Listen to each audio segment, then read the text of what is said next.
আজকে অনেক দিন পর আমার এক বন্ধুর সাথে কথা হইলো। দীর্ঘক্ষণ অনেক সময় নিয়ে কথা বললাম। আমার বন্ধুটার নাম ফয়সাল। আমার যে কলেজ লাইফের যতগুলো বন্ধু বান্ধব আছে সবাই ফয়সালকে চিনতে পারবে। ওই আমাকে মাঝে মাঝে কল দেয়, ওর সাথে একটু কথা হয়। তবে তার ভিতরে আজকে অনেকক্ষণ কথা হয়েছে। আজকের বিষয়টা ছিল একটু অন্যরকম, যে কারণে একটু বেশি কথা হয়েছে। ও ঢাকায় চাকরি করে, ইনচার্জ হিসেবে আছে। ও ডাইং সেকশনে চাকরি করে। ওইখানে হয়তো ফেব্রিক ডাইং হয়। তো ও আমাকে বললো, বন্ধু খুব মানে নিজের উপরে খুব জুলুম যাইতেছে। আমি বললাম, কেমন জুলুম? ও আমাকে বললো যে আমাদের এখানে সাপ্তাহিক কোনো ছুটি নাই। যদিও ওই দিনের টাকাটা দিয়ে দেয়, কিন্তু তারপরেও যে একদিন রেস্ট নিব সেই সুযোগটা আমাদের নাই। আর এমনি যে একদিন ছুটি নিব সেটা তো নাই। আবার বলল যে মাঝে মাঝে এমন হয় 24 ঘন্টাও ডিউটি করা লাগে।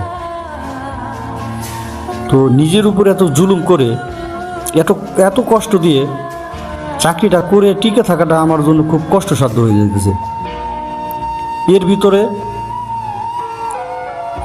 মাঝে মাঝে অসুস্থ হয়ে যাওয়া লাগে এই কাজের প্রেশারে। আমি বললাম, তাহলে তো সমস্যা। কারণ নিজের যদি একটু রেস্ট না দেওয়া হয় তাহলে তো সমস্যা। কই বন্ধু, ও আবার আমারে বলতেছে, বন্ধু আসলে এখানে চাকরি করি, আমার মাঝে মাঝে মনে হয় চাকরিটা সাইডে দিই, কিন্তু ফ্যামিলির দিক তাকেই আমি চাকরিটা ছাড়তে পারি না।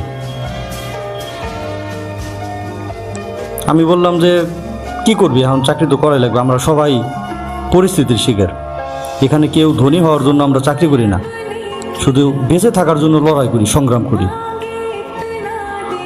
ও আমাকে বললো যে চাকরিটা ছাড়তে চাইছিলাম, আমার প্ল্যান ছিল আমি একটা বিজনেস করব, ব্যবসা করব। আমি বললাম, তো ভালো তো, চাকরি থেকে ব্যবসা বাণিজ্য ভালো।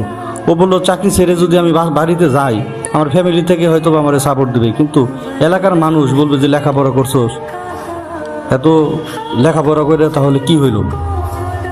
ঠিক আছে, আর চাকরি ছাড়ার পরে যখনই আমি বাড়ি যাব তখনই আমার এলাকার মানুষজন দেখা হইলে বলবে, কিরে তুই না চাকরি করস, তুই বাড়ি কেন, চাকরি থেকে আর যাবি না, চাকরি ছাড়লি কেন? মানে অনেক ধরনের প্রশ্নের জবাব দিতে হবে তাদের। মানে যে কথাগুলো আমার পক্ষে নেওয়া সম্ভব না। আমি বললাম, ভালো কিছু করতে হলে